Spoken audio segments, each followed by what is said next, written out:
কাঁঠাল খাওয়ার পরে 4টি খাবার খাওয়া যাবে। এটা কিন্তু কাঁঠালের সিজন, তাই না? অনেকে কিন্তু একসঙ্গে 30টা 40টা 50টা 60টা পর্যন্ত রুয়া খেয়ে ফেলে। এরকম লোক আছে না নাই? বাহাদুর প্রমাণ করে নিজেকে। মনে রাখবেন, অতিরিক্ত কোনো কিছু খাওয়াই ঠিক না। কাঁঠাল খাওয়ার পরে প্রথমে যে খাবারটি খাবেন না, পেঁপে খেলে বিশেষজ্ঞরা বলছেন কাঁঠাল খাওয়ার পরে পেঁপে যদি কেউ খায় তার ত্বকে অ্যালার্জির প্রবলেম হতে পারে, লুজ মোশনের প্রবলেম তার হতে পারে, বিভিন্ন প্রবলেম তার হতে পারে। 2 নাম্বার, কাঁঠাল খাওয়ার পরে কোনোভাবেই আপনি সঙ্গে সঙ্গে দুধ খাবেন না। দুধ খেলে বিশেষজ্ঞরা বলছেন যদি কেউ কাঁঠাল খাওয়ার পরে দুধ খায় তার পেটটা ফুলতে পারে, ইভেন তার ত্বকে ফুসকুড়ির সমস্যা হতে পারে।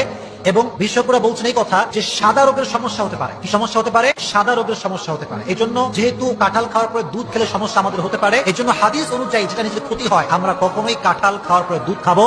কাঁঠাল খাওয়ার পরে আপনি ভেন্ডি খাবেন না। কি খাবেন না? ভেন্ডি খাবেন না, বাট ঢেঁড়স। আপনার ঢেঁড়সে বলেন, তাই না? ঢেঁড়স যদি আপনি কাঁঠাল খাওয়ার পরে খান, বিশেষজ্ঞরা বলছেন এতে আপনার পায়ে ব্যথা হতে পারে। এই জন্য কখনোই কাঁঠাল খাওয়ার পরে ঢেঁড়স খাওয়া যাবে না। 4 নাম্বার, কাঁঠাল খাওয়ার পরে ভুলেও পান খাবেন না। কি খাবেন না? পান খাবেন না। এটি বড় মারাত্মক ক্ষতির কারণ। কেউ যদি কাঁঠাল খাওয়ার পরে পান খায়, বিশেষজ্ঞরা বলছেন সে মৃত্যুর মুখোমুখি হতে পারে। এটা মারাত্মক। আল্লাহ আমাদের সমস্ত প্রকারের বিপদ থেকে হেফাজত করুক। সকলে পড়না আমিন।